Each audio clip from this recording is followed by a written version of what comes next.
सौम्या के उड़ गए हैं तोते, मंगल पर उठाने वाली है हाथ और अम्मा घर से बाहर निकालने वाली है सौम्या को। मंगल अष्टमी सीरियल के अपकमिंग एपिसोड में आप लोग को देखने को मिल सकता है कि मंगल घर के अंदर पहुंच जाएगी, आ जाएगी और बड़े भाव से, बड़े चाव से सौम्या के सामने वो पोटली निकाल कर दिखाएगी और उसे देखते ही सौम्या के तोते उड़ जाएंगे। और मंगल कहेगी कि क्या हुआ, इस पोटली को देखकर तुम इतना घबरा क्यों गई हो सौम्या।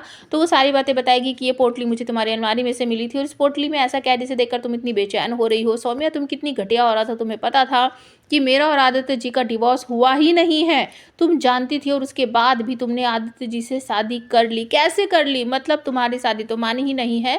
जब मेरा कभी डिवोर्स ही नहीं हुआ तो तुम लीगल वाइफ कैसे हुई? लीगल वाइफ तो मैं हूँ और ये सारी प्रॉपर्टी पर तुम्हारा हक तो कभी बनता ही नहीं है, क्योंकि तुम तो आदित्य की बेहाता पत्नी हो ही नहीं।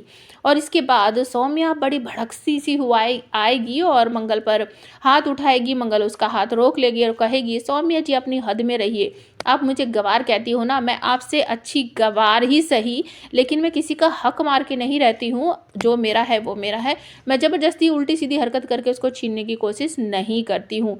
बहुत सारी बातें होती है, सब सेम सेम करते हैं सौम्या का। और उसके बाद अम्मा सौम्या का हाथ पकड़कर उसको घर से बाहर निकालते हुए कहेगी, निकल जाओ हमारे घर से, हमारे बेटे की ज़िंदगी से, हम सब की ज़िंदगी से। जब तुम्हारा इस घर के बेटे से ही कोई मतलब नहीं है तो ये घर और हमारा सारा सब कुछ तुम्हारा कैसे हो गया? मंगल आदित्य की पत्नी है और ये घर और सब कुछ प्रॉपर्टी पर मंगल और उसके बच्चों का ही हक है। तुम ज़बरदस्ती हमारे घर में नहीं रह सकती। और वो एक तरह से हाथ पकड़कर उसको घर से बाहर निकाल देती है सौम्या को। और सौम्या रोती रहती है, अम्मा अम्मा मेरी बात तो सुनिए, मेरी बात तो सुनिए।